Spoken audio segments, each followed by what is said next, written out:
ഒരു ചോദ്യം കൊണ്ട് തുടങ്ങാം. നഷ്ടം വേദനിപ്പിക്കുമോ അല്ലെങ്കിൽ വഞ്ചനയോ? പണം നഷ്ടപ്പെട്ടാൽ നമ്മൾ വീണ്ടും സമ്പാദിക്കും, വസ്തു നഷ്ടപ്പെട്ടാൽ വീണ്ടും വാങ്ങാം. പക്ഷേ വിശ്വാസം തകർന്നാൽ അത് ഒരു മുറിവാണ്, കാണാൻ കഴിയാത്തത്, പക്ഷേ ഉള്ളിൽ രക്തസ്രാവം ചെയ്യുന്ന മുറിവ്. ഒരാൾ നിങ്ങളെ ചതിച്ചപ്പോൾ നിങ്ങൾക്ക് ഉറങ്ങാൻ പറ്റിയില്ല. മനസ്സ് ഒരേ സംഭവം വീണ്ടും വീണ്ടും ഓർത്തു. ഞാനെങ്ങനെ വിശ്വസിച്ചു എന്ന് സ്വയം കുറ്റപ്പെടുത്തി. എന്തിനെനിക്ക് എന്ന് അല്ലാഹുവിനോട് ചോദിച്ചു. ആ നിമിഷം നിങ്ങൾക്ക് തോന്നിയത് നിങ്ങൾ ഒറ്റക്കാണെന്ന. പക്ഷെ ഇന്ന് ഞാൻ നിങ്ങളോട് പറയാൻ വന്നത്, വഞ്ചന ഒരു പുതിയ സംഭവമല്ല. ഇത് മനുഷ്യചരിത്രത്തിന്റെ തുടക്കം മുതലുള്ളതാണ്. അസൂയ, സ്വാർത്ഥത, അധികാരലോഭം, ഇവ മനുഷ്യഹൃദയത്തിന്റെ പഴയ രോഗങ്ങൾ. ചിന്തിച്ചു നോക്കൂ. ഒരു സഹോദരൻ മറ്റൊരു സഹോദരനെ കിണറ്റിൽ തള്ളുന്നു. ഭാര്യ വ്യാജ ആരോപണമുന്നയിക്കുന്നു. രാജാവ് വിശ്വാസം തെറ്റിക്കുന്നു. സ്വന്തം മകൻ പോലും പിതാവിന്റെ വിളി നിരസിക്കുന്നു. ഇവ സാധാരണ കഥകളല്ല. ഇവ നബിമാരുടെ ജീവിതത്തിൽ സംഭവിച്ച യാഥാർത്ഥ്യങ്ങളാണ്. ഇന്നു നാം സംസാരിക്കുന്നത് വഞ്ചനയുടെ വേദനയെക്കുറിച്ച്, ഖുർആനിലെ വഞ്ചനയുടെ കഥകളെക്കുറിച്ച്, അനീതിക്കിരയായവന്റെ സ്ഥാനത്തെക്കുറിച്ച്. പ്രതികാരം ചെയ്യണോ അല്ലെങ്കിൽ ക്ഷമിക്കണോ? ഇസ്ലാം നമ്മോടെന്താണ് പഠിപ്പിക്കുന്നത്? ഒരു പ്രധാന സത്യം: വഞ്ചന നിങ്ങളെ തകർക്കാനല്ല, അല്ലാഹു ചിലപ്പോൾ അത് നിങ്ങളെ ഉയർത്താൻ ഉപയോഗിക്കുന്നു. കിണറ്റിൽ തള്ളപ്പെട്ട ഒരാൾ ഒരു ദിവസം രാജധാനിയിലിരുന്നു. ജയിലിലടച്ച ഒരാൾ ഒരു ദിവസം അധികാരത്തിലെത്തി. നിരാകരിക്കപ്പെട്ട ഒരാൾ അല്ലാഹുവിന്റെ പ്രത്യേക സ്ഥാനത്ത് ഉയർന്നു. ഇന്ന് നിങ്ങൾക്ക് 2 വഴികളുണ്ട്. 1, വേദന നിങ്ങളെ കഠിനമാക്കാം. 2, വേദന നിങ്ങളെ പാകപ്പെടുത്താം. ഈ വീഡിയോ ഒരു കഥ പറച്ചിൽ മാത്രമല്ല, ഇതൊരു യാത്രയാണ്. കിണറ്റിൽ നിന്ന് കൊട്ടാരത്തിലേക്ക്, ജയിലിൽ നിന്ന് അധികാരത്തിലേക്ക്, വേദനയിൽ നിന്ന് സമാധാനത്തിലേക്ക്. നിങ്ങൾ ഒരിക്കലെങ്കിലും ചതിക്കപ്പെട്ടിട്ടുണ്ടെങ്കിൽ ഈ യാത്ര നിങ്ങൾക്കായി. നിങ്ങൾ ഇപ്പോഴും ആ വേദനയിൽ നിന്ന് പുറത്തുവരാത്തവരാണെങ്കിൽ ഈ സന്ദേശം നിങ്ങൾക്കായി. ഇനി ഖുർആനിലേക്ക് പോകാം. മനുഷ്യവഞ്ചനയേക്കാൾ ശക്തമായ അല്ലാഹുവിന്റെ പദ്ധതിയെ കാണാൻ. ഒരു സ്വപ്നത്തിൽ തുടങ്ങുന്ന പരീക്ഷണം. ഒരു ചെറിയ ബാലൻ. അവന്റെ ഹൃദയം നിർമ്മലമാണ്. അവന്റെ ജീവിതം ശാന്തമാണ്. അവന്റെ പിതാവ് യാക്കൂബ് അലൈഹിസ്സലാം. ഒരു രാത്രി അവനൊരു സ്വപ്നം കാണുന്നു. സൂര്യനും ചന്ദ്രനും 11 നക്ഷത്രങ്ങളും അവനോട് സാഷ്ടാംഗം ചെയ്യുന്നത്. അവൻ ആ സ്വപ്നം പിതാവിനോട് പറയുന്നു. അപ്പോൾ യാക്കൂബ് അലൈഹിസ്സലാം ഉടനെ തിരിച്ചറിഞ്ഞു, ഈ കുട്ടിക്ക് വലിയ ഭാവിയുണ്ട്. പക്ഷേ അദ്ദേഹം ഒരു മുന്നറിയിപ്പ് നൽകി: ഈ സ്വപ്നം സഹോദരന്മാരോട് പറയരുത്. കാരണം ചിലപ്പോൾ നിങ്ങളുടെ വിജയത്തിന്റെ ആദ്യ ശത്രു നിങ്ങളുടെ അടുത്തവരാണ്. അസൂയയുടെ തീ കുടുംബത്തിനുള്ളിൽ തന്നെ. യൂസുഫ് അലൈഹിസ്സലാമിന്റെ സഹോദരന്മാർക്ക് അവന്റെ നല്ല സ്വഭാവവും പിതാവിന്റെ സ്നേഹവും കണ്ടപ്പോൾ അവരുടെ ഹൃദയത്തിൽ ഒരു ചെറിയ അസൂയ പിറന്നു. അസൂയ ഒരു ചെറിയ ചിന്തയായി തുടങ്ങും, പിന്നീടത് താരതമ്യമായി മാറും, പിന്നീട് അസ്വസ്ഥതയായി മാറും, പിന്നെ വിരോധമായി മാറും, അവസാനം കുറ്റമായി മാറും. അവർ പറഞ്ഞു, യൂസഫിന് നീക്കിക്കളയാം. ഇതൊരു കോപനിമിഷം മാത്രമായിരുന്നില്ല, ഇത് ആലോചിച്ചെടുത്ത തീരുമാനമായിരുന്നു. ഇതാണ് കുടുംബവഞ്ചനയുടെ ഏറ്റവും അപകടകരമായ രൂപം. ഒരു ദിവസം അവർ പിതാവിനോട് പറഞ്ഞു, യൂസുഫിനെ ഞങ്ങളോടൊപ്പം കളിക്കാനയക്കൂ. യാക്കൂബ് അലൈഹിസ്സലാമിന്റെ ഹൃദയം ആശങ്കയോടെ നിറഞ്ഞിരുന്നു. പക്ഷേ അദ്ദേഹം അയച്ചു. കാരണം ഒരു പിതാവിന് തന്റെ മക്കളെ സംശയിക്കാൻ മനസ്സില്ല. അവൻ അവരുടെ കൂടെ പോയി. അവൻ വിശ്വസിച്ച ആളുകളുടെ കൂടെ. അവൻ ചിരിച്ചുകൊണ്ടുപോയി. പക്ഷേ അവനെ അവർ ഒരു കിണറ്റിലേക്ക് തള്ളി. ചിന്തിച്ചു നോക്കൂ. ആ നിമിഷം അവന്റെ മനസ്സിൽ വന്ന ചോദ്യങ്ങൾ: എന്തുകൊണ്ട്? എന്റെ സ്വന്തം സഹോദരന്മാർ തന്നെ. എന്റെ തെറ്റെന്താണ്? കുടുംബത്തിൽ നിന്നുള്ള വഞ്ചനയുടെ ഏറ്റവും വലിയ വേദന നിങ്ങൾ പ്രതീക്ഷിക്കാത്ത സ്ഥലത്ത് നിന്നാണ് അത് വരുന്നത്. ഏകാന്തതയുടെ രാത്രി. കിണറ്റിന്റെ അടിയിൽ ഒരു ബാലൻ. ചുറ്റും ഇരുട്ട്. മുകളിൽ ആരുമില്ല. സഹായിക്കാൻ ആരുമില്ല. പക്ഷെ അവൻ ഒറ്റയായിരുന്നില്ല. അല്ലാഹു അവന് വഹി നൽകി. ഒരു ദിവസം നീ ഇവർക്ക് ഈ സംഭവത്തെ ഓർമ്മിപ്പിക്കും. ഇതാണ് വിശ്വാസിയുടെ ശക്തി. മനുഷ്യർ നിങ്ങളെ ഉപേക്ഷിച്ചാലും അല്ലാഹു നിങ്ങളെ ഉപേക്ഷിക്കില്ല. അടിമയായി വിറ്റ നിമിഷം. അവനെ കിണറ്റിൽ നിന്ന് രക്ഷിച്ചു. പക്ഷേ വീട്ടിലേക്ക് കൊണ്ടുപോയില്ല. അവനെ വിറ്റു. ഒരു സാധനമായി, ഒരു വസ്തുവായി വിലക്ക് വിറ്റു. ഇതാണ് വഞ്ചനയുടെ മറ്റൊരു രൂപം. മനുഷ്യനെ മനുഷ്യനായി കാണാതെ ഉപകരണമാക്കി മാറ്റുന്നത്. അവനെ ഒരു വലിയ വീട്ടിലേക്ക് കൊണ്ടുപോയി. അവിടെ അദ്ദേഹം വളർന്നു. ബുദ്ധി, ശീലങ്ങൾ, സൗന്ദര്യം, മാന്യത എല്ലാം വളർന്നു. പക്ഷേ പരീക്ഷണം അവസാനിച്ചില്ല. ചിലപ്പോൾ ഒരു പരീക്ഷണം അവസാനിക്കുന്നത് മറ്റൊരു പരീക്ഷണത്തിന്റെ തുടക്കമാണ്. വ്യാജാരോപണം അവന്റെ മാന്യതയെ ആക്രമിച്ചു. അവനെ തെറ്റായി കുറ്റപ്പെടുത്തി. സത്യം പറഞ്ഞിട്ടും അവൻ കുറ്റക്കാരനായി. ഇത് ജീവിതത്തിലെ ഒരു വലിയ സത്യമാണ്. ചിലപ്പോൾ സത്യം പറഞ്ഞാലും നിങ്ങൾക്ക് ഉടനെ നീതി ലഭിക്കില്ല. അവൻ പറഞ്ഞു, ജയിലെനിക്ക് അവർ വിളിക്കുന്നതിനേക്കാൾ നല്ലതാണ്. ഇതാണ് വിശ്വാസിയുടെ മഹത്വം. അവൻ തെറ്റിനെ തിരഞ്ഞെടുക്കാതെ ജയിലിനെ തിരഞ്ഞെടുക്കുന്നു. ജയിലിൽ ആരും പിന്തുണച്ചില്ല, ആരും അന്വേഷിച്ചില്ല, ആരും സഹായിച്ചില്ല. പക്ഷെ അവൻ സബറ് പാലിച്ചു, അല്ലാഹുവിൽ വിശ്വാസം വെച്ചു. ഒരു ദിവസം ജയിലിന്റെ വാതിൽ തുറന്നു. അവൻ പുറത്തിറങ്ങി. അവൻ കുറ്റവിമുക്തനായി പ്രഖ്യാപിക്കപ്പെട്ടു. അവൻ അധികാരത്തിലേക്കുയർന്നു. ഇത് മനുഷ്യരുടെ പദ്ധതിയല്ല, ഇത് അല്ലാഹുവിന്റെ പദ്ധതി. വർഷങ്ങൾക്ക് ശേഷം അവന്റെ സഹോദരന്മാർ അവന്റെ മുന്നിൽ നിൽക്കുന്നു. ഇപ്പോൾ അവൻ അധികാരത്തിലാണ്. ഇപ്പോൾ പ്രതികാരം ചെയ്യാം, ഇപ്പോൾ അവരെ ശിക്ഷിക്കാം. പക്ഷേ അവൻ പറഞ്ഞു, ഇന്ന് നിങ്ങൾക്ക് കുറ്റമില്ല. ഇതാണ് ഈ കഥയുടെ ഏറ്റവും വലിയ ഉച്ചകോടി. കുടുംബത്തിൽ നിന്നുള്ള വഞ്ചന ഏറ്റവും ആഴത്തിൽ വേദനിപ്പിക്കുന്നതാണ്. പക്ഷേ സമൂഹത്തിൽ നിന്നുള്ള വഞ്ചനയോ, അത് ഹൃദയത്തെ മാത്രമല്ല, ഉത്തരവാദിത്വത്തെ തന്നെ പരീക്ഷിക്കുന്നു. മൂസ അലൈഹിസ്സലാമിന്റെ ജീവിതം നമ്മെ പഠിപ്പിക്കുന്നത്, ചിലപ്പോൾ നിങ്ങൾ സഹായിച്ച ആളുകൾ തന്നെ നിങ്ങളെ സംശയിക്കും. ശത്രുവിന്റെ വീട്ടിൽ വളർന്ന ഒരു കുട്ടി. മൂസ അലൈഹിസ്സലാം ജനിച്ച കാലത്ത് ഫിർഔൻ ഭരിച്ചിരുന്ന രാജ്യം ഒരു ക്രൂര നിയമം നടപ്പിലാക്കി. ആൺകുഞ്ഞുങ്ങളെ കൊല്ലുക. ഒരു അമ്മ തന്റെ കുഞ്ഞിനെ രക്ഷിക്കാൻ അവനെ ഒരു പെട്ടിയിൽ വെച്ച് നദിയിലേക്ക് വിടുന്നു. ചിന്തിച്ചു നോക്കൂ, ഒരു അമ്മയുടെ ഹൃദയം എത്ര വലിയ വിശ്വാസത്തോടെയായിരിക്കും ഇത് ചെയ്തത്. ഇതാണ് ആദ്യ പാഠം. ചിലപ്പോൾ രക്ഷയുടെ വഴി നമ്മൾ ഭയപ്പെടുന്ന വഴിയാകും. അവനെ എടുത്തത് ആരാണ്? ഫിർഔനിന്റെ കുടുംബം തന്നെ. അവൻ വളർന്നത് എവിടെയാണ്? കൊല്ലാൻ ശ്രമിച്ച അധികാരത്തിന്റെ വീട്ടിൽ. ഇതാണ് അല്ലാഹുവിന്റെ പദ്ധതി. മനുഷ്യർ നശിപ്പിക്കാൻ ശ്രമിച്ച സ്ഥലത്ത് അല്ലാഹു വളർത്തി. ഇതൊരു വലിയ സന്ദേശമാണ്. നിങ്ങളുടെ ജീവിതത്തിലെ ചില വിരോധങ്ങൾ അല്ലാഹുവിന്റെ തയ്യാറെടുപ്പായിരിക്കും. മൂസ അലൈഹിസ്സലാം വളർന്നു. ഒരു ദിവസം അദ്ദേഹം കണ്ടു, ഒരു ദുർബലനായ മനുഷ്യനെ ഒരു അധികാരി പീഡിപ്പിക്കുന്നത്. അദ്ദേഹം ഇടപെട്ടു. പക്ഷെ ആ ഇടപെടൽ ഒരു വലിയ സംഭവത്തിലേക്ക് നയിച്ചു. അദ്ദേഹം നഗരത്തിൽ നിന്ന് പോകേണ്ടി വന്നു. ഇവിടെ ഒരു പ്രധാന പാഠമുണ്ട്. നീതിക്കായി നിൽക്കുമ്പോൾ ചിലപ്പോൾ നിങ്ങൾക്ക് വില കൊടുക്കേണ്ടി വരും. അദ്ദേഹം രാജകീയ ജീവിതത്തിൽ നിന്ന് ഒരു സാധാരണ ജീവിതത്തിലേക്ക് മാറി. അദ്ദേഹം ജോലി ചെയ്തു, കുടുംബം സ്ഥാപിച്ചു. വർഷങ്ങൾ കടന്നുപോയി. ഇതൊരു ഇടവേളയായിരുന്നില്ല, ഇതൊരു പരിശീലന ഘട്ടമായിരുന്നു. ചില വൈകിപ്പോക്കുകൾ ജീവിതത്തിലെ നഷ്ടങ്ങളല്ല, തയ്യാറെടുപ്പുകളാണ്. ഒരു ദിവസം അല്ലാഹു അദ്ദേഹത്തെ വിളിച്ചു. അദ്ദേഹത്തിനൊരു ദൗത്യം നൽകി. ഫിർഔനിനെ നേരിടുക. ഒരു സാധാരണ മനുഷ്യനല്ല, ഒരു സാമ്രാജ്യാധിപൻ. ഇതൊരു സാധാരണ ദൗത്യമല്ല, ഇത് ചരിത്രത്തിലെ ഏറ്റവും വലിയ അധികാരത്തെ നേരിടലാണ്. ഇവിടെ നിന്നാണ് സമൂഹവഞ്ചനയുടെ പുതിയ ഘട്ടം തുടങ്ങുന്നത്. ഫിർഔനിന്റെ പ്രതികരണം, അധികാരത്തിന്റെ വഞ്ചന. ഫിർഔൻ എന്തു പറഞ്ഞു? ഞാനല്ലേ നിന്നെ വളർത്തിയത്. അദ്ദേഹം ഒരു സത്യം ഓർമ്മിപ്പിച്ചതല്ല, അദ്ദേഹം ഒരു ഉപകാരത്തെ ആയുധമാക്കി ഉപയോഗിച്ചു. ഇതാണ് അധികാരത്തിന്റെ ഒരു പഴയ തന്ത്രം. സഹായം നൽകിയതിനെ നിയന്ത്രണമായി ഉപയോഗിക്കൽ. ഇത് നമ്മെ പഠിപ്പിക്കുന്നത്, നിങ്ങൾ വളർന്ന സ്ഥലങ്ങൾ പോലും ഒരിക്കൽ നിങ്ങളെ തടയാൻ ശ്രമിക്കാം. മൂസ അലൈഹിസ്സലാം ഭയപ്പെട്ടോ? അതെ. അദ്ദേഹം അല്ലാഹുവിനോട് പറഞ്ഞു, എനിക്ക് സംസാരിക്കാൻ ബുദ്ധിമുട്ടുണ്ട്. അദ്ദേഹം സഹായം ചോദിച്ചു. ഇതൊരു വലിയ പാഠമാണ്.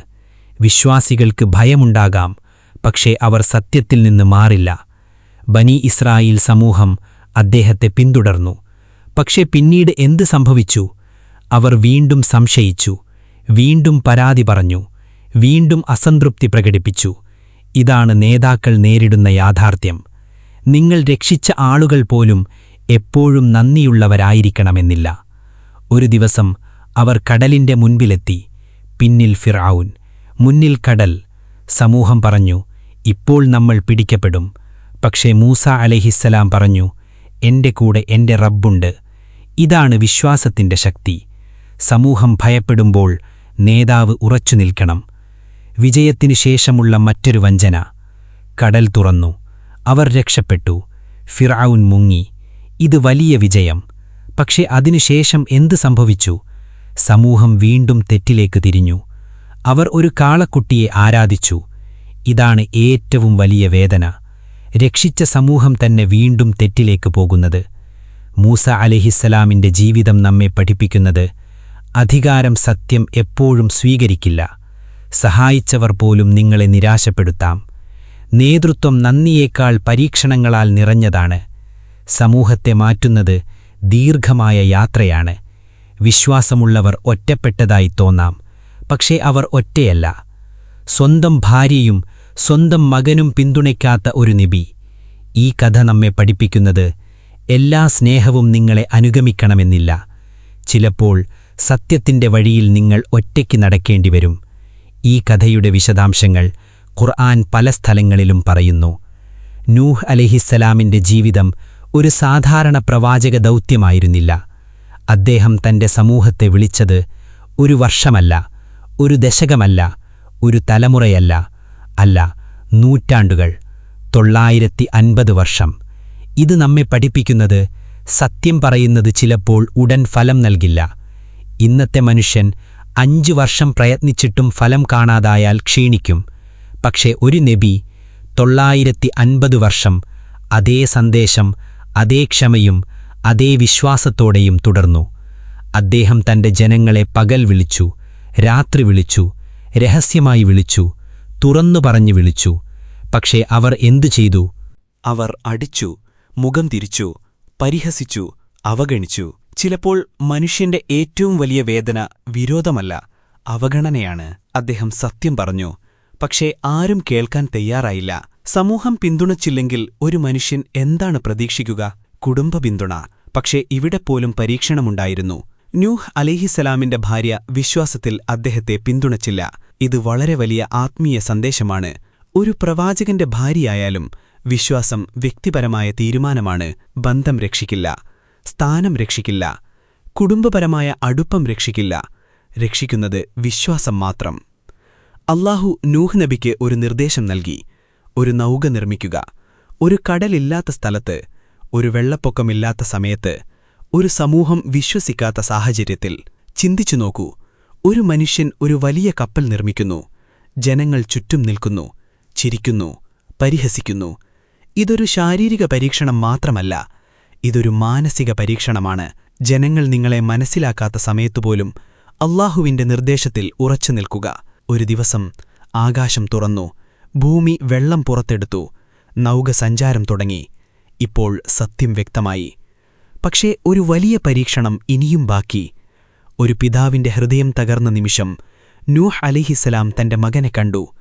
അദ്ദേഹം പറഞ്ഞു, മകനെ, ഞങ്ങളോടൊപ്പം കയറുക. ഇതൊരു നബി പറഞ്ഞ വാക്ക് മാത്രമല്ല, ഇതൊരു പിതാവിന്റെ ഹൃദയം പറഞ്ഞ വാക്കാണ്. പക്ഷേ മകൻ എന്തു പറഞ്ഞു? ഞാനൊരു പർവ്വതത്തിലേക്ക് പോകും. ഇതാണ് മനുഷ്യന്റെ ഏറ്റവും വലിയ തെറ്റിദ്ധാരണ. രക്ഷയെ മനുഷ്യശക്തിയിൽ തേടുന്നത്. വെള്ളമുയർന്നു, മകൻ മുങ്ങി, പിതാവത് കണ്ടു. ഇതൊരു കഥയുടെ ഭാഗം മാത്രമല്ല, ഇത് മനുഷ്യചരിത്രത്തിലെ ഏറ്റവും വേദനാജനകമായ നിമിഷങ്ങളിലൊന്നാണ്. ഒരു നബി, ഒരു പിതാവ്, ഒരു മനുഷ്യൻ, മൂന്നും ഒരേ സമയം പരീക്ഷിക്കപ്പെട്ടു. അദ്ദേഹം അല്ലാഹുവോട് പറഞ്ഞു, എന്റെ മകൻ എന്റെ കുടുംബത്തിൽപ്പെട്ടവനല്ലേ? ഇത് വിശ്വാസക്കുറവല്ല, ഇതൊരു പിതാവിന്റെ സ്നേഹമാണ്. ഇത് നമ്മെ പഠിപ്പിക്കുന്നത് വേദന അനുഭവിക്കുന്നത് വിശ്വാസത്തിന്റെ വിരുദ്ധമല്ല. നബിമാർക്കും വേദനയുണ്ടായിരുന്നു. അല്ലാഹു മറുപടി നൽകി, അവൻ നിന്റെ കുടുംബത്തിൽപ്പെട്ടവനല്ല. ഇത് ബന്ധത്തിന്റെ നിഷേധമല്ല, ഇതൊരു ആത്മീയ സത്യം. വിശ്വാസം തന്നെയാണ് യഥാർത്ഥ ബന്ധം. രക്തബന്ധം പോലും വിശ്വാസത്തെ മാറ്റിസ്ഥാപിക്കില്ല. ഈ കഥ നമ്മോട് പറയുന്നത്, നിങ്ങൾ സത്യം പറയുമ്പോൾ എല്ലാവരും നിങ്ങളെ പിന്തുണയ്ക്കണമെന്നില്ല. കുടുംബം പോലും ചിലപ്പോൾ വ്യത്യസ്ത വഴിയിലേക്ക് പോകാം. നിങ്ങളുടെ ഉത്തരവാദിത്തം മാർഗം കാണിക്കുക മാത്രമാണ്. ഹൃദയങ്ങൾ മാറ്റുന്നത് അല്ലാഹുവാണ്. നഷ്ടം പോലും അല്ലാഹുവിന്റെ പദ്ധതിയുടെ ഭാഗമായിരിക്കും. ഖുർആൻ വഞ്ചനയെ വളരെ ഗുരുതരമായ കുറ്റമായി കാണുന്നു. വഞ്ചന പല രൂപത്തിൽ വരാം. 1. അമാനത്ത് ലംഘനം. നിങ്ങൾക്ക് വിശ്വാസത്തോടെ നൽകിയ പണം, ഉത്തരവാദിത്തം, രഹസ്യം, അധികാരം ഇവ ദുരുപയോഗം ചെയ്യുന്നത് ഖിയാനത്ത്. 2. വാഗ്ദാനം ലംഘിക്കൽ. ഒരു വിശ്വാസിയുടെ സ്വഭാവം, അവൻ വാഗ്ദാനം പാലിക്കും. പക്ഷേ ഒരു വ്യക്തി പറഞ്ഞത് മറക്കുന്നു, ഉദ്ദേശപൂർവം മാറ്റുന്നു, മറ്റൊരാളെ ഉപയോഗിക്കുന്നു. ഇത് വഞ്ചനയാണ്. 3. ബന്ധത്തിലെ വഞ്ചന. ഭർത്താവ്, ഭാര്യ, സുഹൃത്തുക്കൾ, കുടുംബം, പങ്കാളിത്തം. ഇവിടെയുള്ള വിശ്വാസഭംഗം ഇസ്ലാമിൽ വളരെ ഗുരുതരമാണ്. അല്ലാഹുവിന്റെ മുന്നറിയിപ്പ്, ഖിയാനത്തിനെതിരായ ശക്തമായ നിലപാട്. ഖുർആൻ നമ്മോട് പറയുന്നു, അല്ലാഹു വഞ്ചകരെ ഇഷ്ടപ്പെടുന്നില്ല. ഇത് ചെറിയ മുന്നറിയിപ്പല്ല, ഇതൊരു ആത്മീയ അപകട സൂചനയാണ്. അനീതിക്കിരയായവന്റെ അവകാശങ്ങൾ. ഇത് വളരെ ആശ്വാസകരമായ ഭാഗമാണ്. ഇസ്ലാം നിങ്ങളോട് പറയുന്നത് നിങ്ങൾ സഹിക്കണം എന്നല്ല, നിങ്ങൾക്ക് അവകാശങ്ങളുണ്ട്. 1. നീതി തേടാനുള്ള അവകാശം. നിങ്ങൾക്ക് കോടതിയിൽ പോകാം, പ്രശ്നം പരിഹരിക്കാൻ ശ്രമിക്കാം, നഷ്ടപരിഹാരം ആവശ്യപ്പെടാം. ഇത് ഇസ്ലാം അനുവദിക്കുന്നു. സഹനം എന്നത് നിശബ്ദമായി അനീതി സഹിക്കുക എന്നല്ല. 2. ബന്ധത്തിൽ പരിധി നിശ്ചയിക്കാനുള്ള അവകാശം. ഒരാൾ വീണ്ടും വീണ്ടും വഞ്ചിച്ചാൽ നിങ്ങൾക്ക് ദൂരം പാലിക്കാം, വിശ്വാസം കുറയ്ക്കാം, ബന്ധം നിയന്ത്രിക്കാം. ഇത് ദൗർബല്യമല്ല, ഇത് ജ്ഞാനമാണ്. 3. സ്വന്തം മാന്യത സംരക്ഷിക്കാനുള്ള അവകാശം. ഇസ്ലാം നിങ്ങളോട് പറയുന്നില്ല എല്ലാവരെയും എല്ലായ്പ്പോഴും വിശ്വസിക്കുക. ഇസ്ലാം പറയുന്നത് വിശ്വാസം നൽകുക, പക്ഷേ ബുദ്ധിയോടെ. 4. അനീതിക്കിരയായവന്റെ ദുആ. ഇത് വളരെ ആശ്വാസകരമായ ഭാഗമാണ്. അല്ലാഹുവിന്റെ മുന്നറിയിപ്പ്. അനീതിക്കിരയായവന്റെ ദുആ അല്ലാഹുവിലേക്ക് നേരിട്ട് ഉയരും. ഇതൊരു പ്രത്യേക സ്ഥാനമാണ്. നിങ്ങൾ നിശബ്ദമായി കരഞ്ഞപ്പോൾ, ഒറ്റയ്ക്ക് ദുആ ചെയ്തപ്പോൾ, ആരും മനസ്സിലാക്കാത്തപ്പോൾ അല്ലാഹു കേട്ടിരുന്നു. വഞ്ചനയുടെ പരിധികൾ. ഇസ്ലാം അനുവദിക്കുന്നതും അനുവദിക്കാത്തതും. അനുവദിക്കാത്തത്: നിങ്ങളെ വഞ്ചിച്ച ഒരാളോട് അധികമായി പ്രതികാരം, അപകീർത്തി പ്രചരിപ്പിക്കൽ, പൊള്ളയായ ആരോപണം, കുടുംബങ്ങളെ തകർക്കൽ. ഇവ അനുവദനീയമല്ല. അനുവദിക്കുന്നത്: നിങ്ങൾക്ക് നിങ്ങളുടെ അവകാശം തിരികെ നേടാം, തെറ്റു വ്യക്തമാക്കാം, സുരക്ഷിതമായ ദൂരം പാലിക്കാം, നഷ്ടം പരിഹരിക്കാൻ ശ്രമിക്കാം. ഇത് നീതിയാണ്. ക്ഷമ ഒരു ഉയർന്ന നില. ഇവിടെ ഒരു വലിയ ആത്മീയ സത്യമുണ്ട്. നീതി തേടുന്നത് ശരിയാണ്, പക്ഷെ ക്ഷമിക്കുന്നത് അതൊരു ഉയർന്ന നിലയാണ്. ക്ഷമിക്കേണ്ടത് ഇപ്പോൾ. നിങ്ങൾക്ക് ശക്തിയുണ്ടെങ്കിൽ, നിങ്ങൾക്ക് പ്രതികാരം ചെയ്യാൻ കഴിയുമെങ്കിൽ. പക്ഷെ നിങ്ങൾ ക്ഷമ തിരഞ്ഞെടുക്കുമ്പോൾ. ഇതാണ് നബിമാരുടെ വഴി. ഖിയാനത്തിന്റെ ഫലങ്ങൾ. ആത്മീയമായി, വഞ്ചന ചെയ്യുന്ന വ്യക്തിക്ക് വിശ്വാസം നഷ്ടപ്പെടും, മനുഷ്യരുടെ ആദരം കുറയും, അല്ലാഹുവിന്റെ സ്നേഹം നഷ്ടപ്പെടും. പക്ഷേ അനീതിക്ക് ഇരയായവന് ദുആയുടെ ശക്തി ലഭിക്കും, ക്ഷമയുടെ പ്രതിഫലം ലഭിക്കും, ഉയർന്ന സ്ഥാനം ലഭിക്കും. ഇതാണ് ഇസ്ലാമിന്റെ നീതി. ഒരു വലിയ തെറ്റിദ്ധാരണ തിരുത്തൽ. ചിലർ കരുതുന്നു വിശ്വാസിയായാൽ എല്ലാം സഹിക്കണം. ഇത് തെറ്റാണ്. ഇസ്ലാം പറയുന്നത് സഹിക്കുക, പക്ഷേ അനീതിയെ അംഗീകരിക്കരുത്. ക്ഷമിക്കുക, പക്ഷേ സ്വയം നശിപ്പിക്കരുത്. വിശ്വസിക്കുക, പക്ഷേ വിവേകത്തോടെ. ചിലപ്പോൾ വഞ്ചന ജീവിതത്തിലെ വഴിത്തിലാണ്. നിങ്ങൾ ചിന്തിച്ചു നോക്കൂ, നിങ്ങളെ വഞ്ചിച്ച ആ സംഭവം ഉണ്ടായിരുന്നില്ലെങ്കിൽ നിങ്ങൾ കൂടുതൽ ജാഗ്രതയാകുമായിരുന്നോ? നിങ്ങൾ അല്ലാഹുവിലേക്ക് കൂടുതൽ അടുക്കുമായിരുന്നോ? നിങ്ങൾ ജീവിതത്തെ കൂടുതൽ ഗൗരവത്തോടെ കാണുമായിരുന്നോ? ചില സംഭവങ്ങൾ വേദനയായി തോന്നും, പക്ഷേ പിന്നീട് മനസ്സിലാകും അതൊരു മുന്നറിയിപ്പായിരുന്നു, അല്ലെങ്കിൽ ഒരു മാറ്റത്തിന്റെ തുടക്കമായിരുന്നു. യാ അല്ലാഹ്, ഞങ്ങളെ വഞ്ചനയുടെ വേദനയിൽ നിന്ന് സുഖപ്പെടുത്തണമേ. ഞങ്ങളുടെ ഹൃദയങ്ങളെ കഠിനമാകുന്നതിൽ നിന്ന് രക്ഷിക്കണമേ. അനീതിക്കിരയായവർക്ക് നീതി നൽകണമേ. ഞങ്ങളെ ക്ഷമിക്കുന്നവരിൽ ഉൾപ്പെടുത്തണമേ. ഞങ്ങളുടെ വിശ്വാസം ശക്തമാക്കണമേ. ഞങ്ങളുടെ ഹൃദയങ്ങളിൽ സമാധാനം നിറയ്ക്കണമേ. ആമീൻ.